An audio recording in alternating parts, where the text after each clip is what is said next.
Hello friends, welcome to Experience Assam. আজি আমি এই ভিডিওটোত আলোচনা কৰিম শোণিতপুৰ ডিস্ট্ৰিক্টৰ কাট অফ এনালাইসিসৰ ওপৰত আগন্তুক যি আহিবলগীয়া 5500 ভ্যাকেন্সি আছে এলপি ইউপি টিচাৰৰ সেইখিনিৰ আমি কাট অফ এনালাইসিস কৰিম।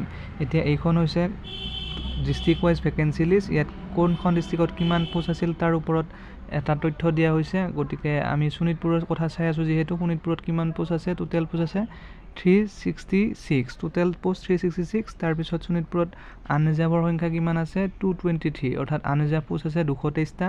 তাৰ পিছত ওবিসি 40টা, এসসি 24টা, এসটি 10টা আৰু এসটি হিলছ 19টা, এনেদৰে পোষ্টবিলাক দিয়া আছে। গতিকে শোণিতপুৰত যেহেতু বেছি পোষ্ট আছে, গতিকে তাত নিশ্চয় কাট অফ অলপ কম যাব, কিন্তু পোষ্ট বেছি থকাৰ কাৰণে তাত এপ্লিকেণ্টৰ সংখ্যাও যথেষ্ট বেছি হ'ব।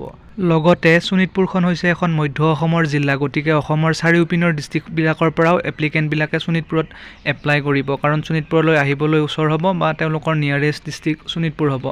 গতিকে সেই হিচাপত অলপ এপ্লিকেণ্ট বেছি হ'ব, তথাপিও কাট অফ ইমান নাযায়, কাট অফ নিশ্চয় কমিব। ইয়াৰ কেইটামান কাৰণ হৈছে, আগতে চিটেট পাছ কৰা, অৰ্থাৎ এপ্লাই সময়লৈকে চিটেট পাছ কৰা শিক্ষাৰ্থীৰ সংখ্যা বহুত কম আছিল, আৰু লগতে এপ্লাই যেতিয়া ডেট শেষ হৈছিল তাৰ ঠিক দুদিন পিছতহে চিটেটৰ এটা চিটেটৰ ৰিজাল্ট দিছিল, অৰ্থাৎ জানুৱাৰী 2024 জানুৱাৰী যিটো চিটেট আছিল তাৰ ৰিজাল্ট দিছিল এই এপ্লিকেশ্যন ডেট শেষ হোৱাৰ দুদিন পিছতহে। গতিকে সেইসকল শিক্ষাৰ্থীয়ে এপ্লাই কৰিব নোৱাৰিলে, সেই হিচাপত কাট অফ অলপ কম যাব।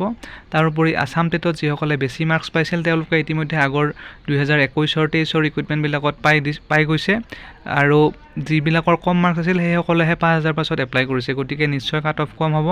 এতিয়া মই এখন তালিকা দেখুৱাইছোঁ আপোনালোকক, তাত আপোনালোকে চাব পাৰে ক'ত কিমান কাট অফ যাব পাৰে। মই এতিয়া দেখাই আছোঁ এইখন। গতিকে এক্সপেক্টেড কাট অফ হ'ব 5500 পোষ্টৰ বাবে শোণিতপুৰত এলপিত কিমান হ'ব। আনৰিজাৰ্ভ কেটেগৰীত আছে 223টা পোষ্ট, যথেষ্ট পোষ্ট বেছি আছে আনৰিজাৰ্ভ কেটেগৰীত। গতিকে ইয়াত যদি আপোনালোকে এটলিষ্ট 63% এটা পাই টেটত, তাৰ পৰা কিমান মাৰ্ক যাব 53 মাৰ্ক যাব। তাৰপিছত হায়াৰ ছেকেণ্ডেৰী যদি আপোনাৰ 75% থাকে তাৰ পৰা 3.7 মাৰ্ক যাব, আৰু ডিএলএডত যদি 76% থাকে তেতিয়াহ'লে 3.8 যাব। গতিকে এইখিনি মিলাই যদি আপোনালোকৰ বা আপোনাৰ বেলেগো হ'ব পাৰে নম্বৰটো, কিন্তু টোটেল যদি আপোনালোকৰ 61ৰ বেছি থাকে তেতিয়াহ'লে আপোনালোকে আনৰিজাৰ্ভত নাম অহাৰ পূৰা চান্স আছে শোণিতপুৰ ডিস্ট্ৰিক্টত। আৰু ইতিমধ্যে মই কাট অফ কিয় কম যাব সেইখিনি কৈ দিছোঁ আগৰ কথাখিনিত।